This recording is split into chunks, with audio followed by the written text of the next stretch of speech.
Chimamanda, it's been 12 years since your last novel, Americanah. So I was wondering, such a long silence, was that a symptom of exhaustion? Was it a way of processing everything, motherhood, fame, even the grief of your parents? I mean, why did it take so long? I didn't want it to take so long. It really wasn't a choice. And I just want to say that processing fame is not a thing I do. Honestly, I mean, this idea of fame is utterly irrelevant and has nothing to do with my writing. When I'm sitting at my desk trying to do the thing that I love most, which is write fiction, everything else disappears. It's me and language, and me and the struggle for language. So it's really that I had a creative dry spell. I wanted desperately to write, and I couldn't. And when you are so deeply shaped and formed by something, as I am by writing fiction, and you're unable to do it, it is the most horrible place to be. So I was desperately unhappy for many years, but I was very good at shielding it. And I was constantly worrying about not writing, which did not help, the fact that I was not writing. In some ways, I think of it as when people have insomnia and you're lying in bed and you're sleepless and you're thinking, I'm not sleeping, which makes you not sleep. So that's kind of what happened with writing fiction. I couldn't. And did the fact that you had a daughter play a role into that? You know, lately for so like, it's quite nice to blame your child for everything. And I mean, I do that quite a bit because it's very convenient, you know.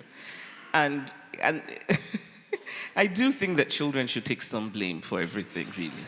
But I think that when you're a woman, and when you're a woman who's creative and whatever not just writing, I think that to be a woman and to create and also to be a mother, there's often a tension there because both ask a lot of you. And I know that something happened when I was pregnant, which is that I felt that my brain had turned into pudding. Okay. I really honestly, and I remember thinking, how come nobody tells you this? I was so foggy, I couldn't think, I couldn't focus, and I just felt something was happening. And then I started reading about it and I realized, oh right, apparently brain fog is one of the symptoms of pregnancy. I did not know this. And after I had my baby, you know, I think the first few months were just completely consumed by this new, almost unbelievable thing that had happened in my life, which is that I was now responsible for an entire human being. But in the following years, I don't know that I can blame my daughter. I think that it just happened to be one of those, you know, I choose to think of it as part of the creative journey. I think that most people who write, who make music, who paint, at some point, you go through a dry spell. And all of this is my own self-therapy, by the way. This is what I've been telling myself to feel better. And that if the creative process is so important as it is, then maybe it should be difficult. Maybe we should have this sort of, you know, creative spell. Maybe we should suffer for our art. Yeah, on the last pages of the book, you write, when my mother died, the cover of my life was pulled away. I was wondering, do you feel that this novel, Dream Count, was your way of putting that cover back on, or was it learning to live without it? I think the latter. I think it was learning, and I think it's a learning that is ongoing. I do believe very much that my mother helped me write this book. And I believe that in a sort of very simple and direct way, I think that, you know, I don't know what happens when we die, but I do think that there is something about the human spirit. I think the part of us that loves and dreams surely cannot die. I mean, there is a force that remains. And I think that that force of my mother's was there as I wrote. And I started writing fiction after my mother died, actually. I mean, after my father died, I wrote nonfiction. I wrote about losing my father. And even the process of writing that, I think, was part of grieving. After my mother died, I still cannot write about my mother in a direct way. I just can't, because I still have not made peace with the reality of it. I am still full of utter disbelief that my mother actually died. But I also think that when I started writing shortly after she died, that she was helping me cope. Because I think she knew that this kind of double loss, which was just utterly devastating for me, that I would maybe need the one thing that gives me meaning in my life in order to cope, and that's writing fiction. And was it also a way of looking back at the last 10 years, at what has happened in your own life, what has happened around you? You know, so Dream Count, which has 4 women characters, is a book that, in a kind of, for many years, I had this amorphous idea. I knew I wanted to write about women's lives. So in other words, Dream Count has existed, but in a shapeless way, for a very long time. After I finished Americanah, which was quite a while ago, I knew the next thing would be about women's lives. I wasn't sure exactly how.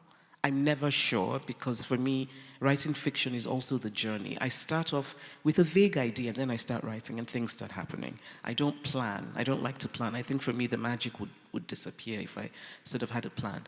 So I knew that I wanted to write about women's lives. I think at some point I thought I would write about 3 women who were friends. And maybe I realized that's too much of a Netflix series, so I thought, no, that's bad. And then I thought, okay, so... But the point really being that when this novel started to kind of float around in my consciousness was not when I wrote it. In all those years when I was trying to write, this is the novel I was trying to write. It just did not come. In Nigeria, we like to joke about how your enemies in your village have gone to a native doctor and created a potion to make things difficult for you. So I like to say that my enemies in my village were very successful for a number of years. But okay. Sadly, they have been overpowered. Indeed, yeah. You said you wanted to write about women, but these are women in a very specific period of their lives. Yeah. The Chinese would say these are leftover women. They have actually passed the stage in which it is totally respectable to get married. So I was wondering why the interest of writing about exactly that stage or those kind of women. Yes, the leftover women who are not worth writing about, of course. Yes, why? I think that's a good title for a novel, The Leftover Women. I was writing about women who are really my contemporaries, and the leftover women. And I think women are really the most interesting stage in their lives. I think, quite personally, that as women age, their lives become much more interesting. And it's true, I really believe that. And also more complex, more layered, but also sadly, less visible. And so someone said to me a few days ago, oh, you really wrote about the longings of middle-aged women, which we don't even see. And first of all, I thought, wait, middle-aged? And then I thought, oh yeah, they are, right? I'm middle-aged. I hadn't thought about that, But more importantly, it was this idea of the visibility of women at a certain point in their lives, especially for societies like this one, the Western society, that just, worships youth. And in my opinion, at the expense of the young and the old. I mean, it's a terrible thing for a society to worship youth. But which means then that the women I write about, women in their 40s, are often invisible. And so when their stories are told, it becomes almost remarkable. But to me, it's not. And these are women, I'm 48. These are women who, kind of a bit younger. But sort of, when I wrote it, I think Omeloga and I were about the same age. And these are also stories I know. It's very easy to write stories that are familiar to you. So for 3 of my characters, I did not really need to do any research, because the research was my life, my friends' lives, my cousins' lives. It's my tribe. And I think those stories are important for so many reasons. Not just because I belong to this group of women, but because it's important, because these women's stories matter, because they're often not told, and often not told in this way, which is a very sort of direct way in which we encounter stories about their bodies, for example, and in a way that is not glossed over. I think those are important. I think literature should do more of that. You said you didn't need to do any research because you had these friends and nieces and family members around you. Do they recognize themselves in these 3 characters? And were they angry with you when they did? Oh, no. Actually, the people around me all hope that I will write about them. They're not... I think in general, Africans don't have this sort of hang-up where people are, you invaded my... No, Africans like, write my story. So... But it's... I mean, I cannot tell you it's true, though. I will do an event in Nigeria, and there's always someone, or 2 or 3, who will come up and say, I have a story that you have to write. And they'll say, this is the best story. And then they tell me the story, and it's actually kind of not very good. But this idea that, there's something about it that I find quite beautiful. But no, they don't, because I don't use... I think as most writers who write realistic fiction should be, I am a collector of stories. I'm a listener. I watch. I'm endlessly curious. I'm always making notes now on my phone, before in a notebook. And so when people tell me stories, something will strike me, I'll write it down. And in the end, I create a character from many things. So it's never, I don't write characters based on one person. I find that too constraining for me. I need to be free imaginatively. And when I do use particular things, sometimes I'll change them. So I do have a friend who once said to me, yeah, that's the story I told you, but that's not how it happened. And I said, yes, because I've made a few changes. But what I do like, when you ask about people recognizing themselves, what I do like, actually I find it very moving, is how readers recognize themselves in the women. I've heard from so many women, and it just always makes me so happy. And so the character Darnell, who, I don't know how many people have read the novel, but who, we could argue perhaps is not the nicest of boyfriends. There's so many women who have complained about Darnell in different parts of the world where I've talked about this book, and I'm struck by how many of them, after complaining, will then lower their voices and say, I had a Darnell in my life. That always makes me happy. Well, speaking about Darnell, I was just going to ask you a question about Chiamaka, the woman who had him as a boyfriend for some time. She's rich, she's very beautiful, she's charming, and yet she spends a lot of her time trying to please her boyfriends, pretending to read books she doesn't understand, and shaping herself to their expectations. So I was wondering, thinking back of we should all be feminists, I was thinking, what is this Chiamaka, eternal pleaser, whose only good things are that she's super beautiful and very rich? But is she a feminist in your opinion, or I'm not saying that she should be. That all characters should be. But how did she come to you? She came to me from my desire to tell the truth about women's lives. I think that there is that view of life as it is, and then there is the view of life as it should be. And for me, feminism is really a way of dreaming. I am a feminist because I'm constantly dreaming of an alternative world in which women are really equal. But that said, we live in a world where women are not. I do not think there's anywhere in the world where there's gender equality. And just watching the world, there are many, many women who are like Chia. And I find this fascinating on many levels because, yes, you point out that, I think she's also, yes, she's beautiful and wealthy, but she's also kind. She's also a good friend. She does have, I think, some redeeming qualities, no? Is she a feminist?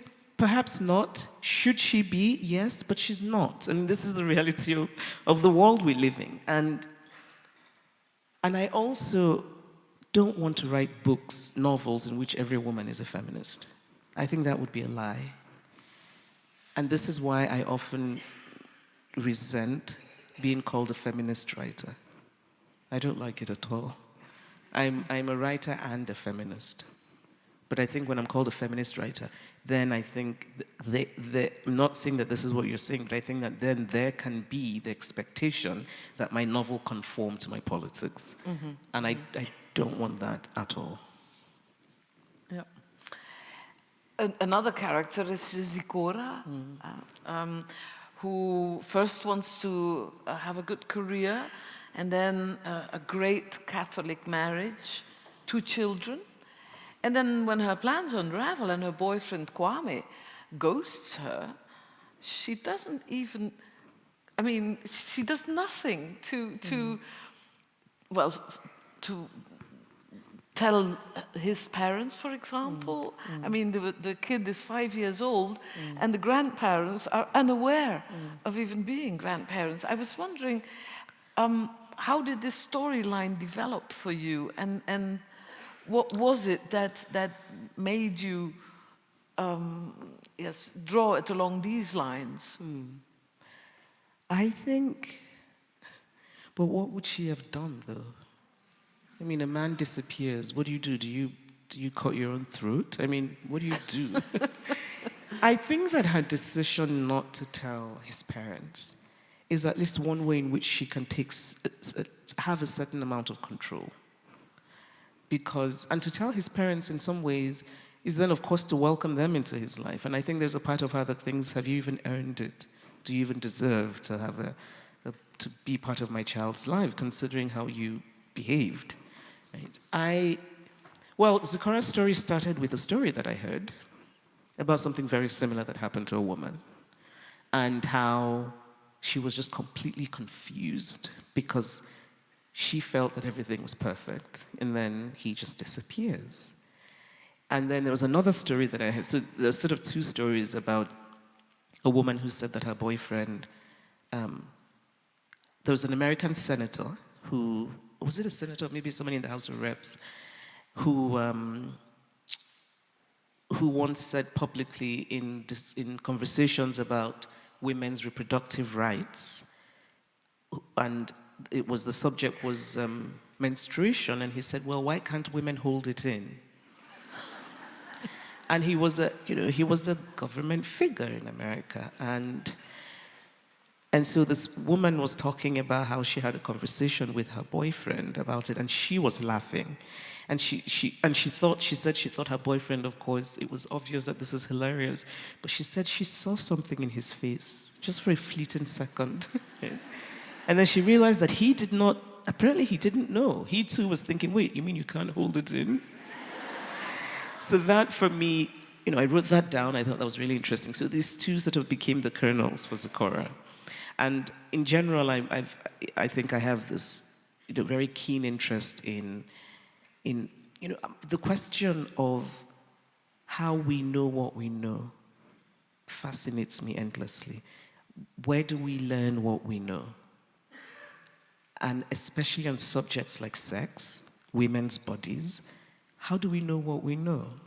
And, these 2 things were interesting to me and fascinating. So sort of Zikora's story came from that.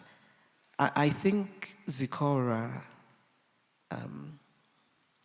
I mean, when you say she doesn't do anything, well, she does feel a lot of rage.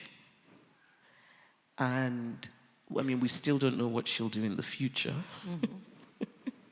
Indeed, indeed. But I think the important thing is that she has her child, right? I mean, yeah. I'm feeling a bit protective of Zikora now, as you can see.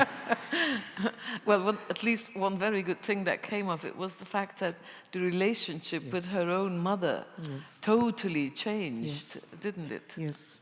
And for me, that I was moved by that. I think, this idea that something happens to you. I think for many women, it's childbirth. And suddenly you see your mother differently. But with Zikora, it's not just that she had a baby, it's the circumstances in which she had a baby. And this feeling of just being utterly alone. And suddenly your mother becomes so much more. Your mother sort of blooms in your eye. And a mother who had been in itself a rather stern and rigid and demanding character, the kind that would always say, don't embarrass me. Yes.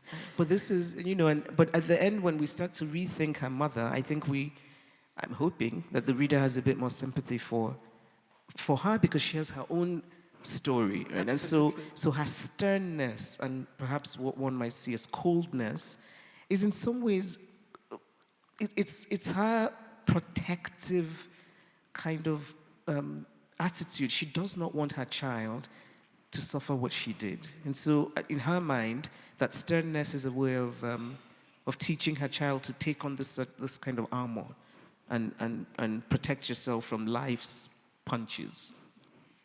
She was, of course, part of a family with two wives. She was the first wife. I was wondering, are these polygamous families, are they still very frequent in Nigeria? Frequent, perhaps not in a formal way, by which I mean that that informally, yes.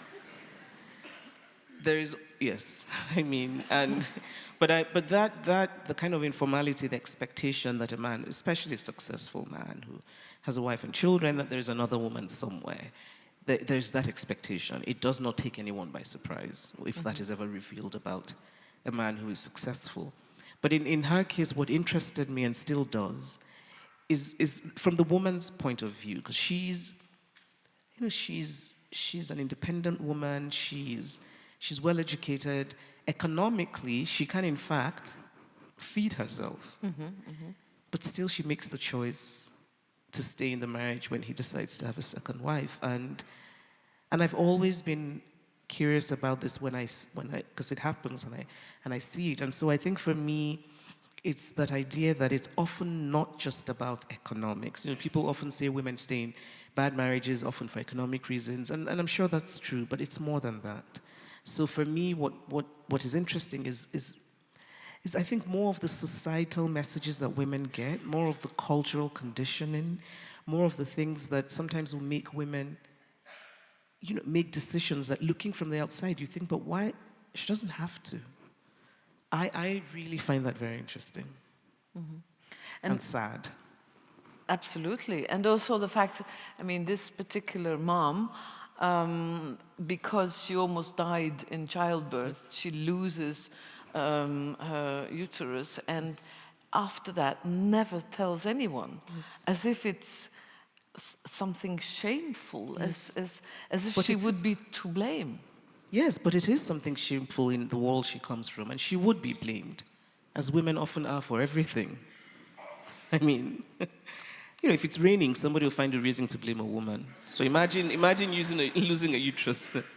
I think, yes, she hides it. And I think that speaks to another larger idea of women's lives, which is that idea of shame when it comes to so many things about women's bodies. I think there's so much that is shrouded in shame. And I hope that one of the things this novel does is to push back against this idea that we should we should shroud in shame the things that happen naturally to women's bodies. There's so many cultures in the world where a woman having a period is a thing that is a thing for which a woman is punished. You're unclean, so you cannot, come into the place of worship, you cannot eat with the family, all of those things in different parts of the world.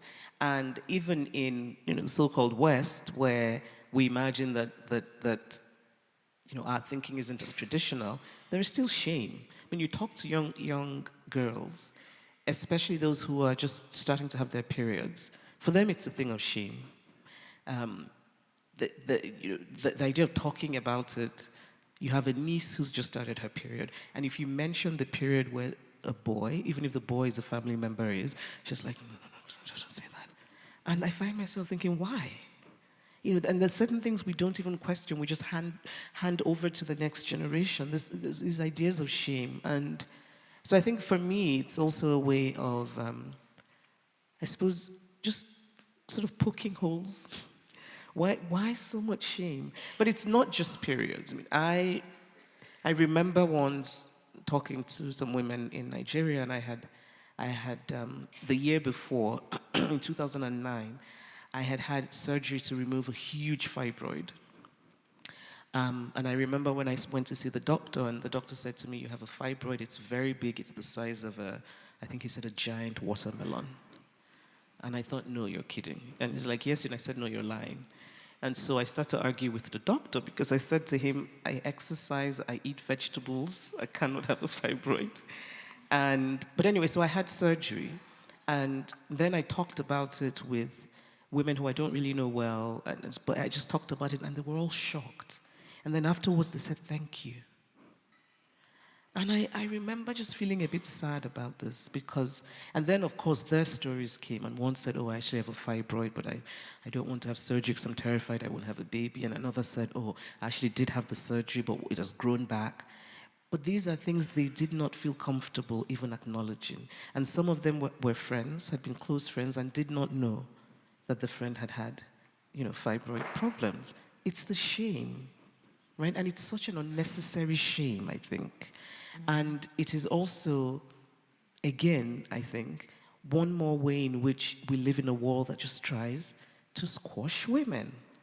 And I think it's important. I think that these things are important. When we take away the shadow of shame, then maybe there's a possibility for real progress. Maybe girls would just feel a little bit lighter in their lives,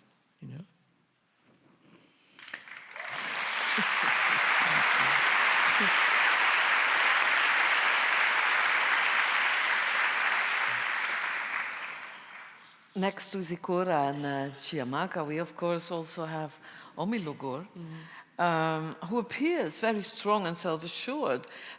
She's the one who gives Robin Hood grants to rural women, and well, I want you to explain how you got that idea, because of course it's with money stolen from the rich, and so it's a true Robin Hood.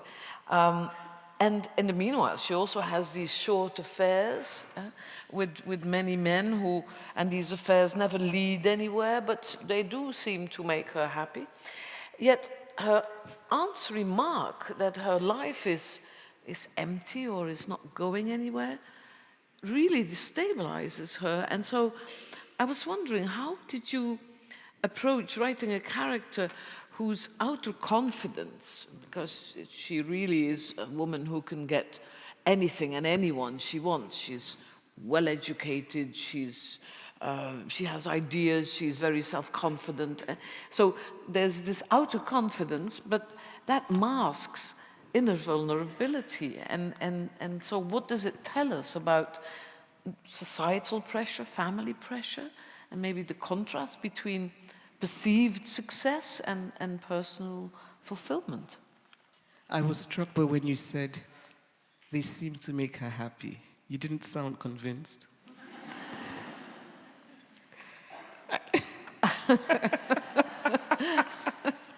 I think they do make her happy. I don't think there's nobody in the world who is always self-confident 100% of the time. Mm-hmm. If there is, that person is a sociopath. It's just not, it's not human.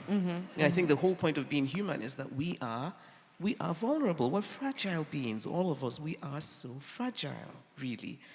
And I think she is, Omelogo is very self-confident. But at the same time, she's a human being, so she does have vulnerabilities. I think for her, it is perhaps the thing that maybe defines her is that she's a person who thinks, perhaps overthinks. So her aunt tells her, you're pretending that you like your life. And she doesn't brush it aside. She stops and thinks, wait, am I pretending that I like my life? But I think in the end, she realizes she's not pretending. She does, in fact, like her life. It's an unusual life, unconventional, but that's what she's chosen because she has a certain courage, I think, in her. But Robin Hood, and of course I thought, and this sometimes I wonder if I should be worried about being amused by my own jokes, because when I thought about Robin Hood, I was sort of cackling to myself, because I thought, this sort of very silly idea that Robin Hood is so literal, but that is the point. You start up this thing and you call it Robin Hood, and literally you are in fact doing a Robin Hood thing. And I thought, But so I'm hoping that other people find it funny, because if you're the only one who finds your joke funny, then that's a problem. But it's also because this idea of I think about this increasingly now that we live in this very strange times, of literature as a useful tool. So for me, books are the center of my life. Novels have consoled me. Novels have educated me. Novels have moved me. But also, I think novels can be useful tools for one's life. I think sometimes we read novels to see how other people live, and then we read novels to see perhaps how we could live. And a person said the other day about Anna Karenina and how, in the years since that book was published, people have followed it to doom. And I love that idea of people sort of reading Anna Karenina and this kind of doomed love becomes a guide for their own lives. And so this is all, this preamble really is my way of saying, I'm hoping to inspire somebody to be Robin Hood. That's the point. I wrote that because I was thinking, if people read novels to get ideas about how to live, here's an idea. Go steal from the rich and give it to them.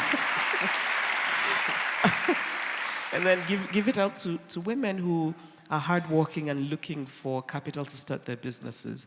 And particularly, if I may suggest, on the continent of Africa. Start with the west coast of Africa. Okay. But so far, no... No takers yet, not that I know of. I do have a woman who works in a bank who came up to me in Abuja and she said, why did you tell people? and so she meant, about sort of the dodgy things that happen in banks. And I said, because, fiction has to tell the truth. And then the second question was, but who told you? And I said to her, I can't tell you how I do my research. And then the third thing she said was that she really likes what Omelogo did. And so I was just like, okay, maybe she has plans. So I really just want to encourage anyone. And it doesn't have, just steal money from the rich. And besides, really, the question, well, here's the question. I think, if you steal stolen money, is it theft? This is a question I think about all the time.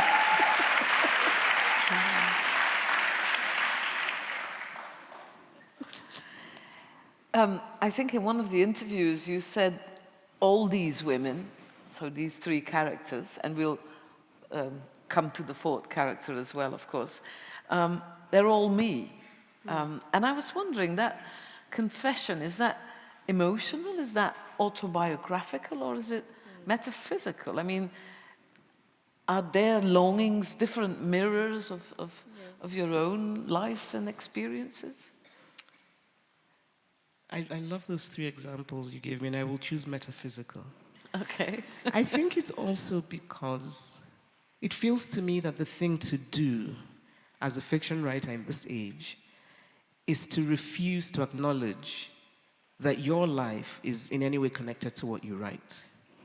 I have seen fiction writers get very offended when they're asked how much of themselves is in the characters that they write, because I think that it's often read as a failure of imagination on the part of the fiction writer. And I don't think this is true at all. I think imagination, of course, has to have something to start off with. And so when I say that all of my characters are me, Madame Bovary, c'est moi, it's because it's because I want to question and in fact reject this idea that somehow that to acknowledge that there's you in your fiction is somehow a failure of your imagination. I just don't think that's true at all. I really think that most fiction writers, we borrow from our lives, but in ways that are oblique. So none of the characters, it's not that I've kind of borrowed directly from my life. Well, in some places I have, actually. When I started out writing, and I was sending out my short stories, this was in the early, so 1999, 2000, 2001, and this was before you could send things electronically. And so I remember once getting one of the stories back, and the editor of the magazine to which I had sent it just wrote in big letters, "No." And so I used that in the novel.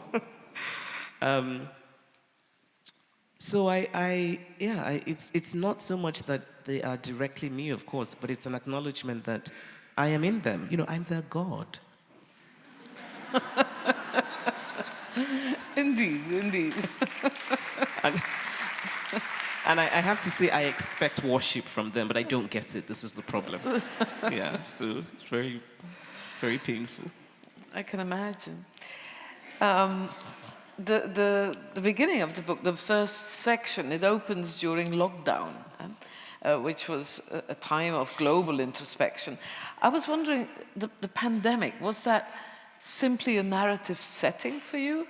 Or did it reflect your own urge to take stock of life's dream count? Both.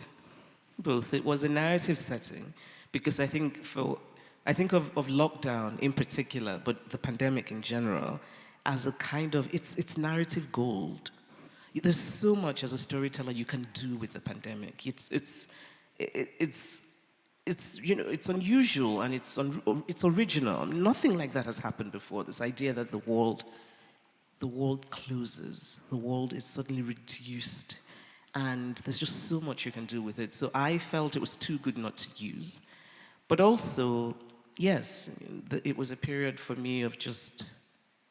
It was also a period of personal loss. My father died months into lockdown. And it just forced so much, it's introspection, it's reflection, it's a kind of inwardness. There was just a lot that I personally experienced. But when I was writing the novel, I wasn't really thinking so much about my own experience as I was thinking of pandemic as just this wonderful narrative tool. I wanted to have a woman who looks at her life and a woman who's sort of dreamy in a very dreamy way and has this idea of love and what she thinks it should be. And despite her dreaminess, does have a kind of courage in refusing to settle. And I just felt, what better way to do that than to place her in the pandemic?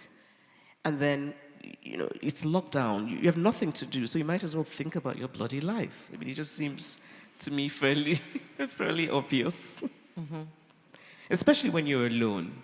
Because I think if she had been in a marriage or in a relationship and was with somebody, I think it would be different. Because then I think she would spend lockdown just realizing, what an asshole her partner was. And then there would be no time for reflection. As happened with many couples during lockdown. I mean, marriages fell apart mostly I think because women suddenly thought, this is who I married? Which brings us to the next topic, namely men in this novel. Actually, it looks as if men are either morally flawed or simply uninteresting. I mean, the only, the only decent guy, the only decent guy in the entire novel is a man called Chuka.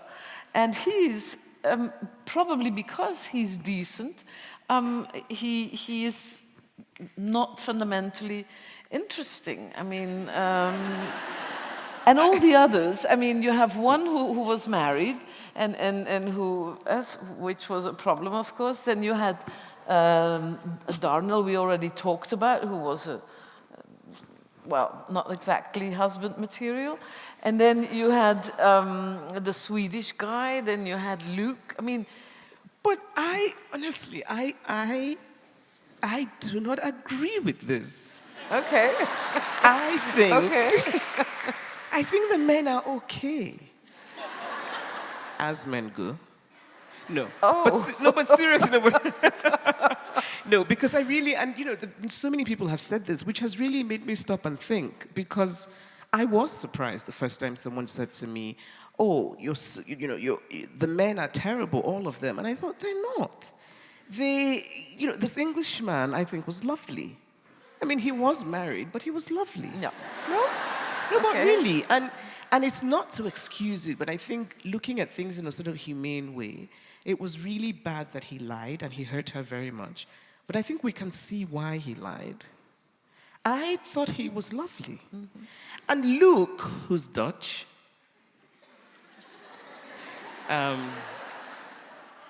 Dutch, not Belgian Dutch. But I also think he's okay. I mean, Luke loves her in the way that he knows how to. It just didn't work out. I think for me it was really about, I think the one person I might acknowledge maybe just wasn't great is Darnell. But even Darnell, I've tried to get people to have a bit of sympathy for. I mean, he's a black man in America, that's hard. Okay. This is a wonderful liberal audience. They're like, we can't laugh at that. And we can only laugh silently. Someone will come after us. No, honestly, I really am making and I feel quite strongly about my men. If this is the message a reader takes away, I would be sad. So Darnell, yes, but Luke was okay. Even the Swedish guy, he was just, as some of my Nigerian friend would say, he was just an unserious character. The sort of person who just sort of, he has a backpack and is traveling the world. And for many Nigerians, you're like, what are you doing? Right? Why don't you go find a job? Like, why don't you? So, but I don't think. But I think because it's the story is told in the context of relationships of the past that did not work out. Mm-hmm. I wonder if it would be read differently if we had seen her in real time going through those relationships. Mm-hmm. I wonder if maybe we wouldn't come away thinking, all of these guys are messed up. That really was not my intention. I still think that the Englishman and that section with the Englishman, which I wrote it, but I find it very moving.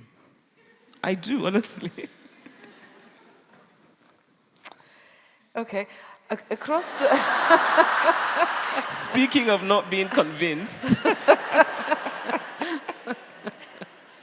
In any case, I wouldn't want you to be sad. Let that be clear. Across the novel, there's a recurring theme, which is that people are longing to be truly seen.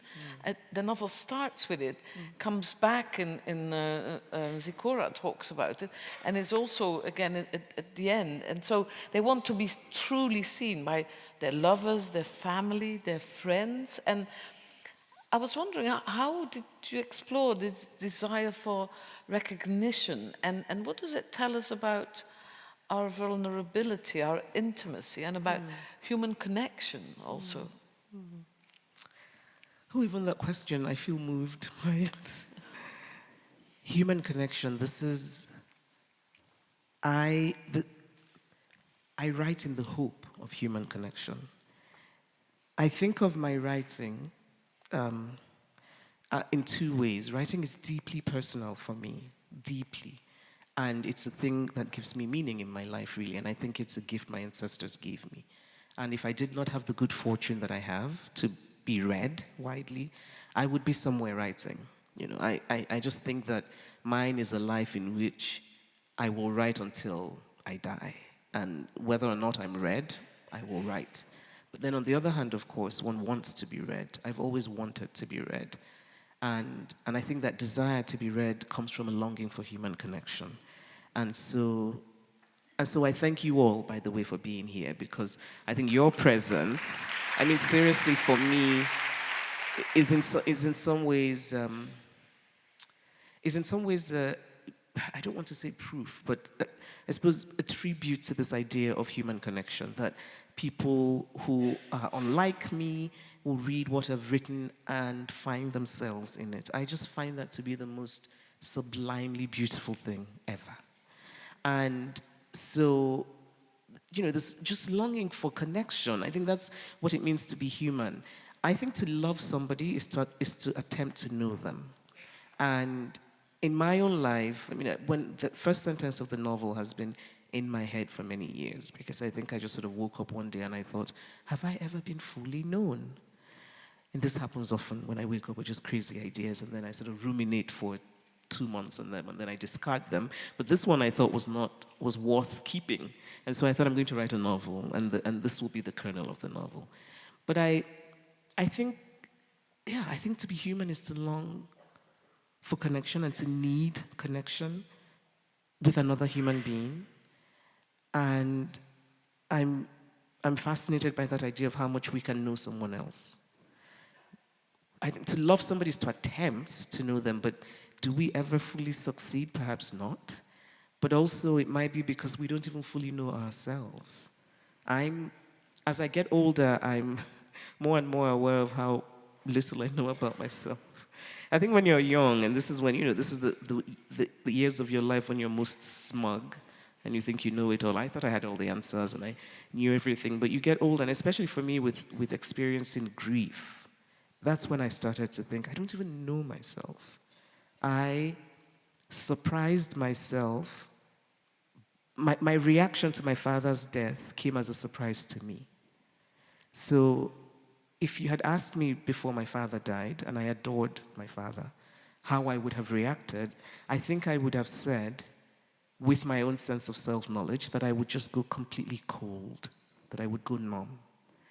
But instead, when I heard the news, I am told, because I was not consciously aware of this, that I threw myself down on the floor and I was pounding the floor. And also that I started to rip my clothes off. And I thought, what the hell was that? And so this melodrama, which I had not thought myself capable of, really made me, much later, I did think quite a bit about it, and I thought I would never have imagined that I would do that. And so it made me start thinking about, well, maybe we can never know someone else because even our own self-knowledge is insufficient, but also in the end, does it matter? Maybe not. That we're lucky enough to love, I think, is enough. But that longing for something higher than love, which is this complete knowledge, I think maybe the longing for it is also enough, even if we never get it. That's beautiful. And now for something different, in the sense there's a fourth character we haven't yet talked about, Kadiatu, who, these three characters we already talked about are Nigerian, middle-class, well-educated women. The fourth woman, Kadiatu, her story is inspired by Nafissatou Diallo, who, of course, you might remember, was the Guinean immigrant lady who accused Dominique Strauss-Kahn, the IMF president, of assault in 2011. And he was going to be a candidate for the French presidential elections the following year. All of that fell through. At the same time, in the end, he was let go. He got off the hook because she was so-called a liar who had told a false story on her immigration, during the immigration process. I was wondering, I can imagine that would be a story which really it made so many people angry. But then that would be the kind of thing you write non-fiction about, first and foremost, because it's this classical thing. Whereas you turn the story of Nafissatou Diallo into the character of Kadiatou. I did both, though, actually. I did write at the time an angry little essay, published somewhere, and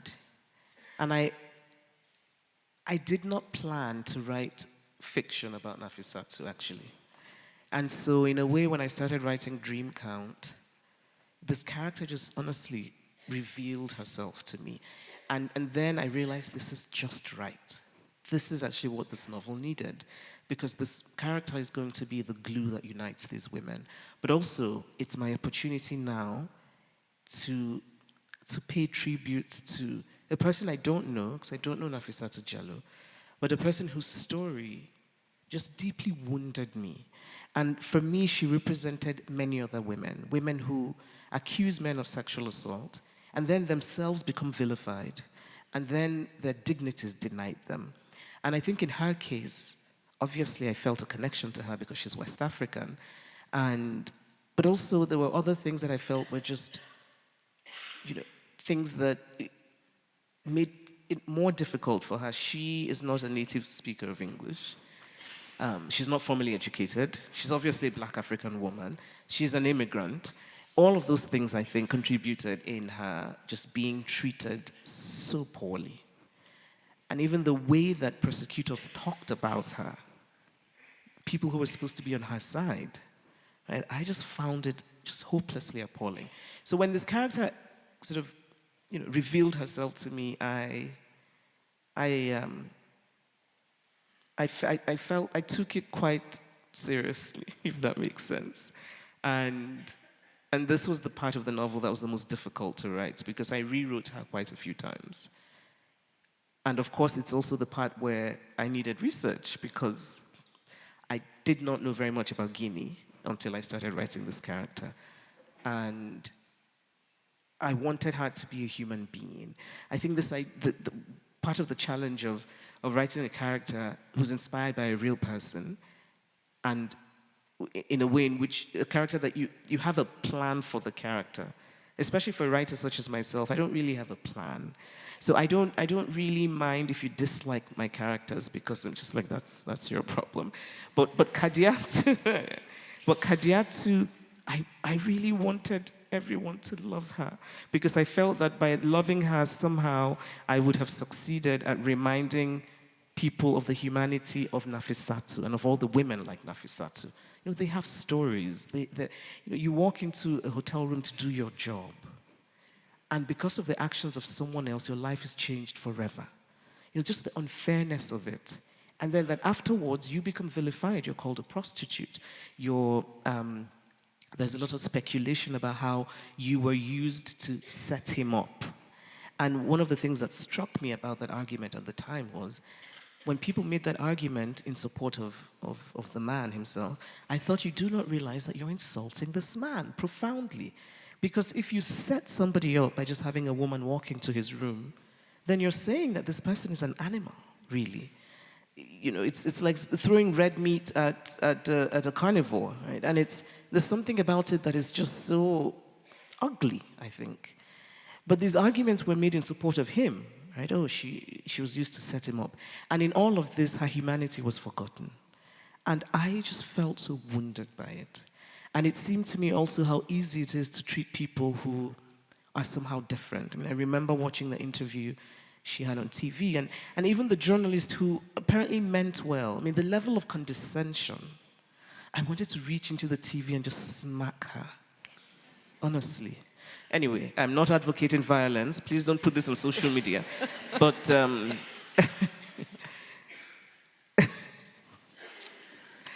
but really, yes, I'm sorry. I think I got a bit upset thinking about this. I can imagine. And this was 2011 when all of this happened, and of course, the aftermath of it took some more years, or some more months at least. But what would it be like if it happened now in the actual political climate Do you know, in I the think US? it probably would be the same, if not worse. I think, in fact, the American president might send the man flowers and tell him to go home. No, because it's true. I mean, things are, in fact, you have an American president who just doesn't seem to think that the rule of law is important. And who, in addition, also doesn't seem to think that women's stories are important. And who, by the way, has been convicted of sexually assaulting a woman. And so all of these things, and who, by the way, continues to speak very insultingly about the woman that he assaulted. So I think all of those things put together, if it happened today, it probably would be worse, I think, for Nafissatou Diallo. I think had it happened a few years after it did happen, she might, I think, have gotten her day in court, because Me Too came, and there was sort of a short time after Me Too in which there was a semblance of taking women's stories seriously. Had it happened then, so I often sometimes think about how, even timing matters, right? Which is sad, but how timing matters in how women's stories are, in how much dignity women's stories are given. The fact...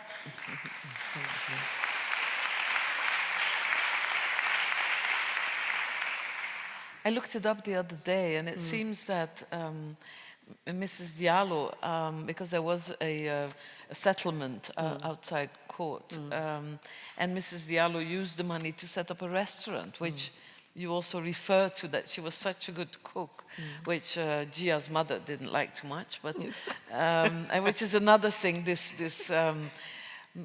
I don't know. There's a kind of competition between Nigerian cuisine and Guinean cuisine, or any other. Yeah, not just Guinean. I don't know how many Africans are here, but we all know the jollof rice.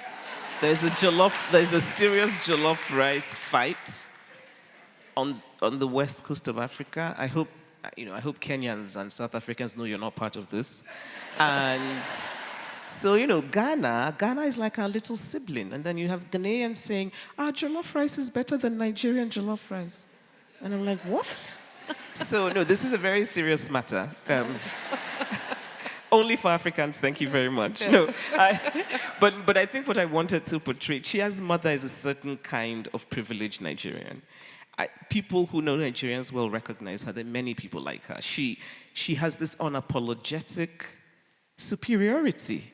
Nigerians quite often have an unearned arrogance. We think we're better than other Africans for no reason. Okay. I mean, our traffic lights don't work, and yet we're like, oh, look at these Ghanaians, their traffic lights work, right? Ours kind of work in some parts of Lagos now. But I think the kind of Chia's mother's, which I hoped would also be funny, is, I think... It is. Yeah, that food is a way of... I think food is really important. I love food. But I think food is a way of getting into even just how people think of one another. Right? I think with food, we can talk about... Let's talk about European tribalism. We can talk about the French, and the French attitude to food tells us all we need to know about their arrogance, which... No, this is true. Which is also an unearned arrogance. There is no reason for the French to be so arrogant. Yeah, and I say this with no apology. This is no longer you are no longer an 18th century world power. You need to, and let's see. The Italian approach to food tells us about Italian passion. Right? Okay. I think that food as food is important, but food as symbol of many other things I think is important. So I wanted to use that as a kind of, what I find to be a very charming, sweet, intra-African, and often loving, jousting. Yeah, indeed. It is really funny. Something else. And in the meanwhile, I hope you have already thought of a question and sent it to questions@bozar.be. So, coming back to Omalagor, when she comes to the US and studies, actually, she wants to look into the sociology of pornography. Yes. And she wants to see where, as you already mentioned, where do people get their knowledge about sexuality? She asks many people about it. But actually, this whole experience at this US university is not exactly a very happy one. And on page 428, I read, that is where it goes wrong with these left-wing do-gooders. They want to eradicate racism without even an honest conversation about it. Try talking to them about big issues such as racism or abortion, and you'll see that very soon the conversation will no longer be around the topic itself, but only about the way you put something. They'll be using buzzwords without any meaning. It's only about semantics, and the real problem has been forgotten. I was wondering, I mean, that's a rather, I wouldn't say sour, but there's some bitterness, there's some, I don't know. I was wondering, what made you... Disappointment rather than yes, bitterness. Yes, probably, yes. What made you... Well, it's true. Okay. It's true. Okay, explain.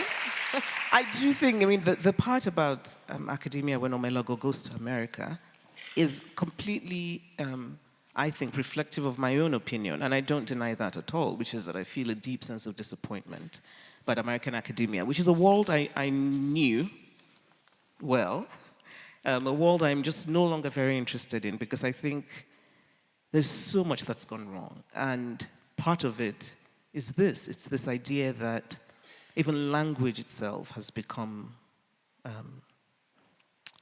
it's become poisoned. And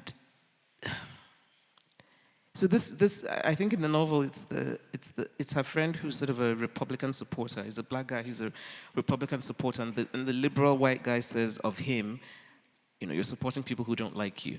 And this black guy is saying, well, at least with the right, when you talk, you know what you're talking about. There's no sort of jargon. There's no, you can disagree, but you can talk in a way that is clear. There's a lack of clarity on the left. And this kind of, you want to talk about racism. So there's a performative kind of, oh, racism is bad, we want to fight it.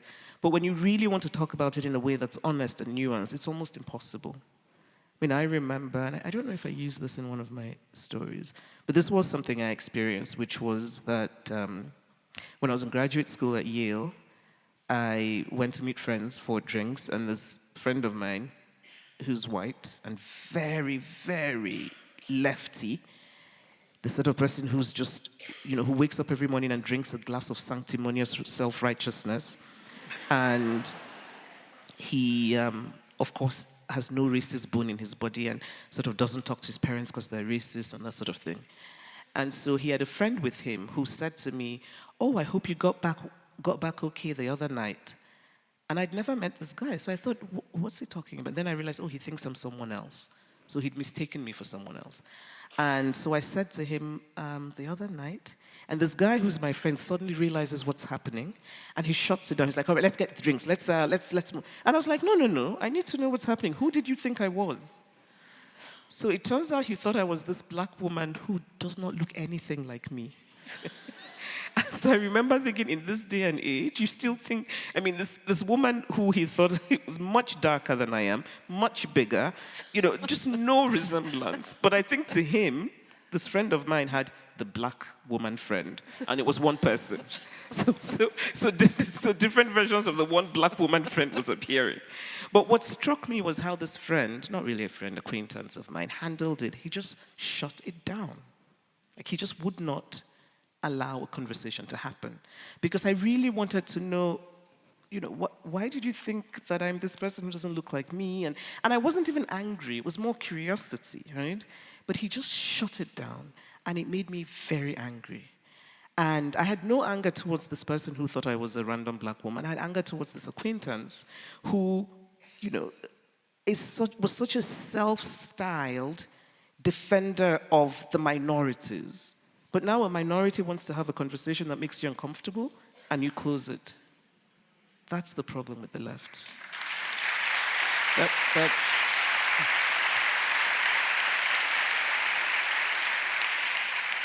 I think maybe some people in the audience are recognizing what you I are think saying. I would go off. I would bet some money, not too much, some, on the fact that every black person in this audience recognizes what I'm talking about, and I would also bet that there are white people in this audience who know exactly what I'm talking about, not because they've done it, but because they recognize someone else who's done it. People who do it do not recognize it in themselves. Yeah, and I cannot tell you how angry it makes me. So sourness, I like that word. I am sour. Yeah. Okay. Well, and now we try to talk about quite a few different things. In May of this year, at least that's what I found out recently, you shared that your twin boys, born in April 2024, were born through surrogacy, which immediately provoked a backlash. And it was extremely, well, I was going to say charming. It wasn't charming. It was so strong of you to speak so openly about it rather than to conceal it and to say, well, that's how it is. And so I was wondering, how did you get to that decision to come into the open with it, which surely was not very easy? Do you know, I don't even like to talk about this anymore, but I don't want to seem as though I'm somehow, in some ways I wish I hadn't, but at the same time, it was impossible not to, because the assumption was that I had birthed them. And this was also being used to sort of say, in Nigeria, people were saying, oh, well, she had twins. What about you women who haven't had? And I don't like this sort of hiding and pretending about things. But I also think that there are legitimate concerns about surrogacy. They're different kinds. And the reason I don't want to say more about it is that people's privacy involved here, that's not just my privacy, right? But I will say that a certain kind of commercial surrogacy has legitimate problems, and I completely acknowledge that, and I agree with that. But not all surrogacy is the same. I think this is sometimes something that we lose in the conversation, and that's all I want to say. But I talked about it because, people are like, oh, you look wonderful after having twins. What am I supposed to say? Thank you? I mean, like that, this is the thing. Yeah.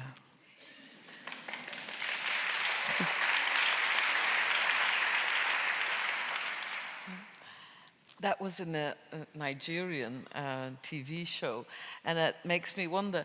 I mean, because of course your book and all your books have been presented just as well in Nigeria as in Europe or in the US, and I was wondering, in what way does the reaction of the audience in Nigeria differ from here or from the US? Could you enlighten us a bit about that? It's louder, always. Always wonderfully louder. And there's just something about being at home. I think often the audience at my things in Nigeria feel a sense of ownership. There's a feeling of she's ours, she belongs to us. And therefore, often the questions mirror that. It's only in Nigeria where someone will tell me, you have to write a sequel, this is what has to happen in the next book. Right? I mean, nobody else will dare do that but Nigerians. But I also find that Nigerian women, at least with this book, with Dream Count, I've been amused at how differently they read the characters. I thought that Chia was universally loved. Because in the US, many women said to me, I'm Chia. Chia is my... And I get to Nigeria and women are like, Chia is crazy. So I thought, really? So that was eye-opening for me, but also kind of funny. And in Nigeria, Zikora has many, many more admirers than I think I found outside of Nigeria. But I think in general, it's just that there's more of a sense of, kind of ownership. You belong to us, and you have to listen while we tell you what's going to happen, sort of thing. Which, I have to tell you, it's always nice to have. I'm very grateful to have the readers I have. I really am.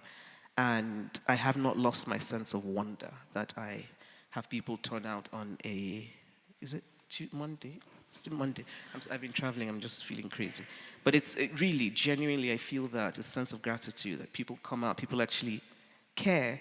There's always the extra when it's Nigeria. It's just, there's always that extra. Okay.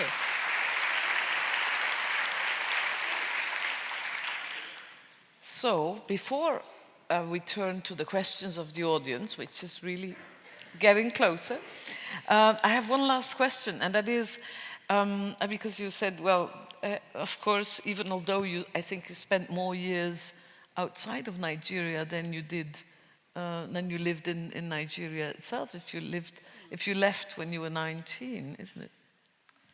Yes, but I didn't leave. Okay. Now I do back and forth. So I have a home in Lagos. Okay. Yeah, so you didn't leave. Yeah. Okay. But so, my last question is, one of the interesting things in Dream Count, and not only in Dream Count, is that you reference historical events which I think many Western readers don't know anything about. Just to give an example, Opération Persil, which is a 1959, a secret French operation that was meant to destabilize Guinea after it rejected the franc CFA and chose immediate independence with Sékou Touré, the president, or Camboiro, the terrible camp where political prisoners were tortured and which was, well, a concentration camp, or the tragic death of Boubacar Diallo Telli, which was the first president of the Union of the Organization of African Union.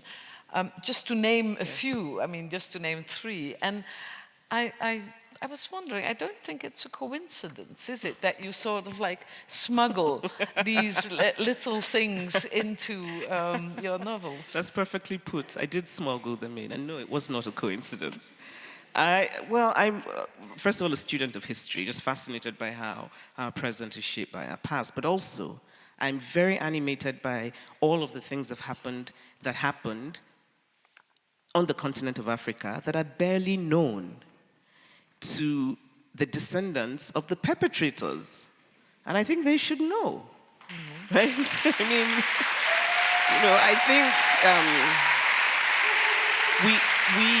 so I think, no, but really, and I think, for example, and I think it's important because it's important because when we have conversations about Africa's present, we cannot pretend as though things fell from the sky.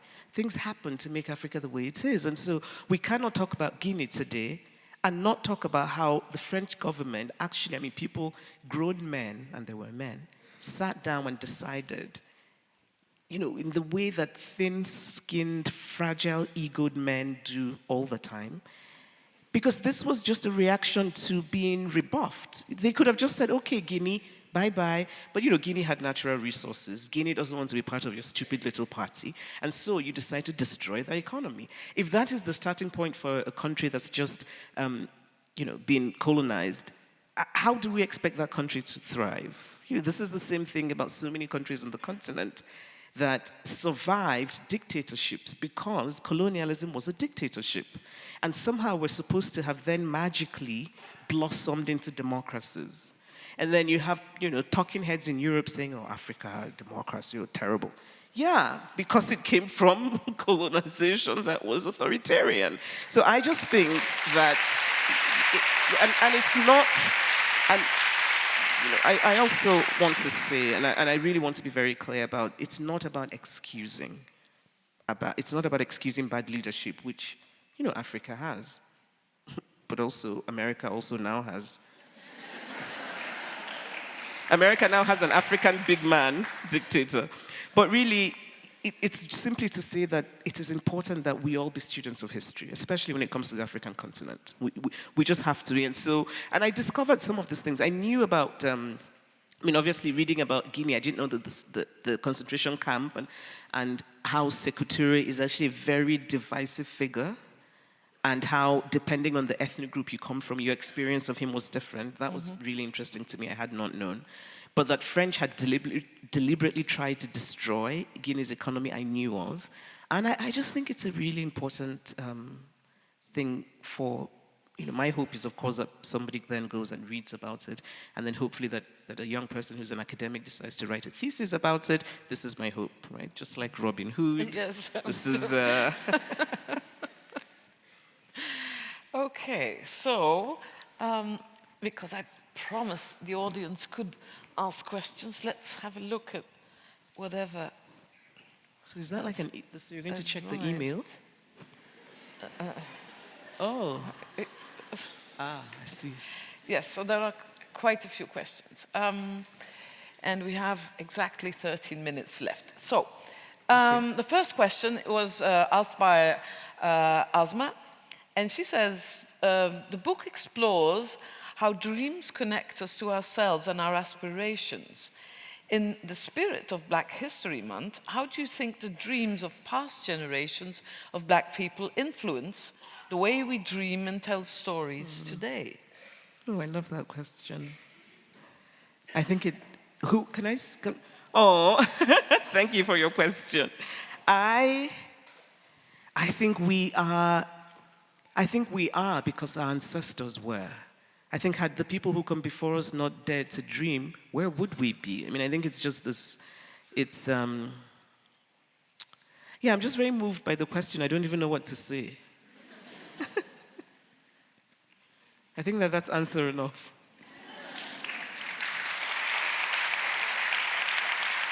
Thank you for asking it.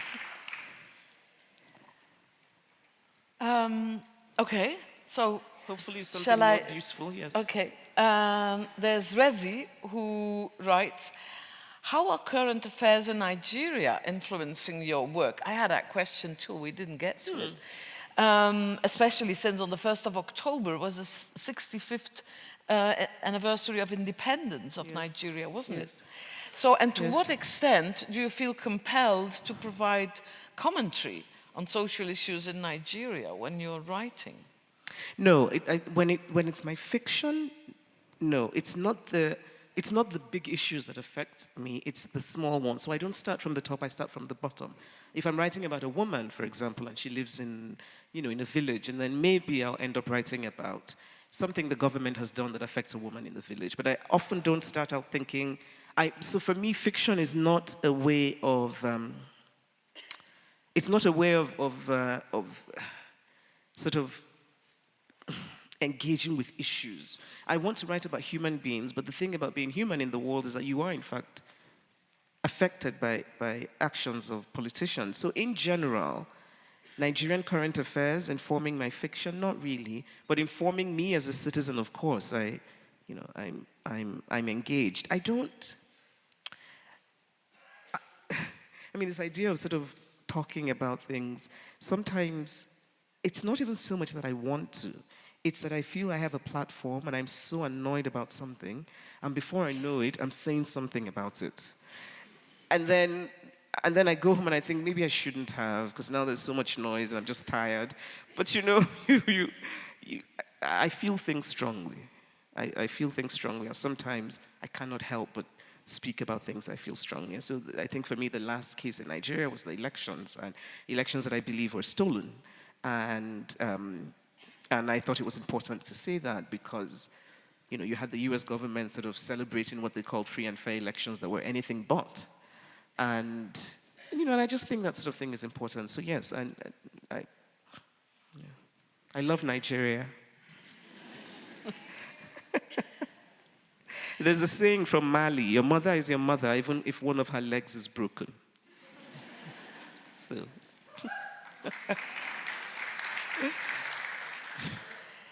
And then we have a question by Harley, who says, a common thread woven through several of your books is a high level of economic privilege among some of the main protagonists. Can you explain why you selected this as a recurring theme? Why not? This is a question that only an African writer would be asked. I mean, if an American wrote about middle-class, comfortable American women, I don't know that that question would be asked. It's important, and if I sound a little sort of bristly, it's because I am. And this is why. You know, it just seems to me that sometimes it seems to me the easiest way to think of Africa is only in terms of poverty. You cannot understand, it's impossible, right? And I've experienced personally this idea, in America, which is where I know well, but also I think in the UK, that African wealth is always somehow tainted. That to talk about a wealthy African, there's always a sort of smirk or a sneer in the way that wealthy Africans are talked about, as though every wealthy African is a thief. Now, a number of them are, as are Belgian wealthy people and American wealthy people. You know, there's a level, you know, I think, there's a level of wealth that one cannot have in the world today without having done something shady. That's just the truth. Or without having manipulated this ridiculous capitalist system that's really not even capitalism.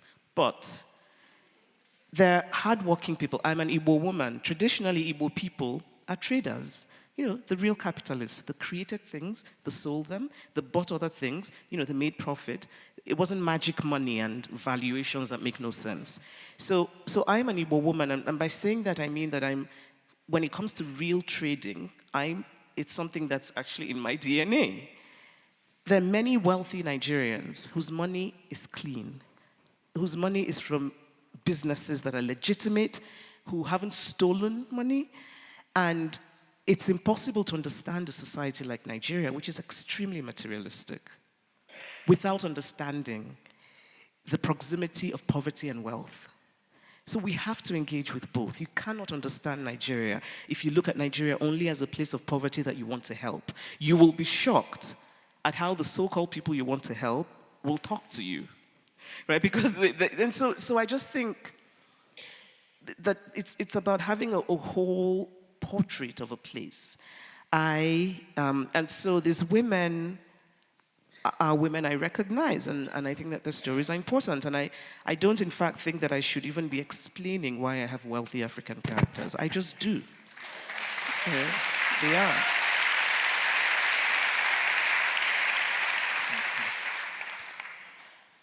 Then Andrea was wondering if your view of feminism has changed after you became a mother. Is the person who asked the question here? No? Okay. I think she knows the answer, which is yes. I think everything changes after you have a child. I think before I became a mother, a lot of my ideas were very theoretical. And by the way, I had the audacity of writing a book telling people how to raise their children, and I did not have a child at the time. Honestly, and then after I had my child, I thought, my God, I can't believe I was that stupid, right? Because until you've experienced something, especially something like being a parent, it feels fair, just do that and you'll be fine. And then this squalling, rumpled little person comes and everything is different. I think I am much more, in addition, there are many things, but I want to keep it short. I do think that one thing I'm grateful for is I think becoming a mother has made me a lot more, I think it has taught me more empathy for women's choices that I think before I was too easily judgmental of. And it's not to say I still think those choices are necessarily the right ones, but I understand why women would make them. There's certain choices women make for family, for children, even for husband, but in the end it's really for children that I have come to understand because I'm a mother.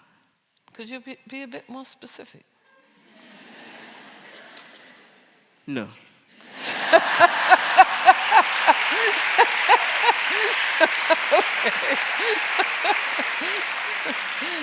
So, that women who choose, there are women who make the choice to be in marriages that are deeply unhappy because they're thinking about their children. And I think when I was 25, I was just completely and with absolutely no room for grayness. It was very white and black. I thought this was terrible. And I thought the woman, sometimes I'm sure I was even judgmental of the woman herself. Now, no. I think that the love for a child is such a sublime and great and unique thing. I do not know any other kind of love that is like the love of mother for child, at least in my experience. And so I can see how that can make a person make choices that are not necessarily good for her. And I feel empathy for that without necessarily thinking that it's a good thing. I mean, if a friend of mine said to me, this guy is beating me, but I want to stay, I will say, don't stay. But if she chose to stay because she's thinking, my children. Yes. Okay. What is it like living, writing, and speaking in the United States right now? And how does that affect you?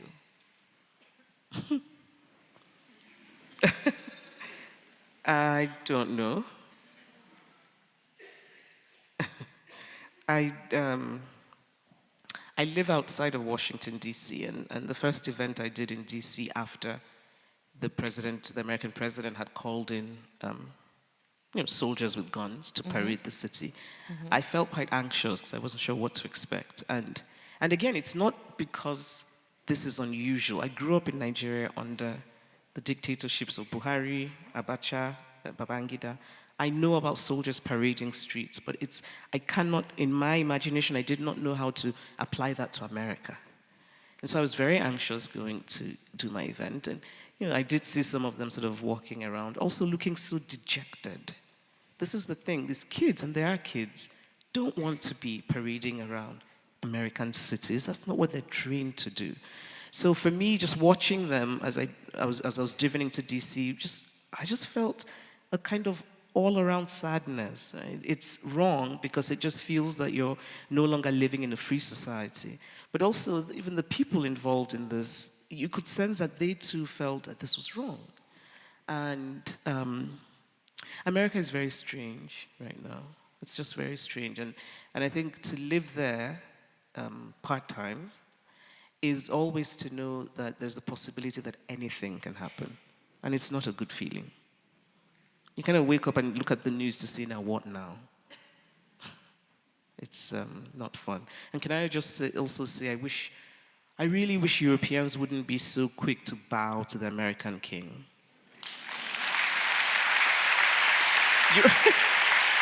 Europeans, grow some ovaries. The men are like, what? What's that? I said, Europeans, please grow some ovaries.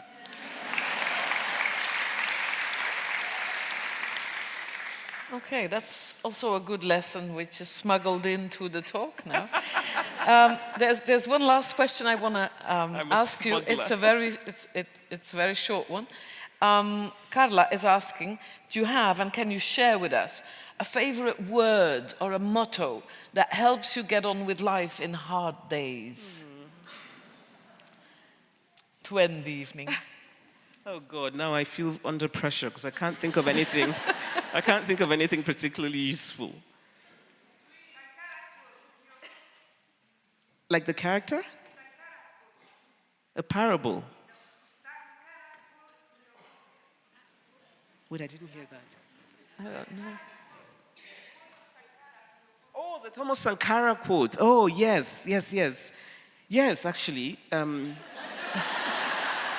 Yes, that is what I repeat to myself. And because I want you all to read the book, I will ask you to please go look in Dream Count for the quote by the great African leader, Thomas Sankara. I think this will be a good quote. But I just want to say... Cathérine, I want to say thank you to you because thank you for doing this. This has been very nice. And, thank you. And so because... Thank you. Because I've kind of felt that I'm on a therapist's couch, sort of telling you things about my personal life, I feel that I'm entitled to things about your personal life too, because it's only fair. And also, so I'm going to say something about her which she probably doesn't want me to say, but it was lovely meeting her backstage and realizing when she told me that she has a personal connection to Guinea. and not just to Guinea, but to fuller culture in Guinea, which is where my character Kajiatu is from. So I felt an immediate connection to her because I thought this is lovely serendipity. And so please, if you want me to sign your books, and when you come up, could you please tell me one of your deepest, darkest secrets? Because I'm looking for material for my next novel. So please, just tell me.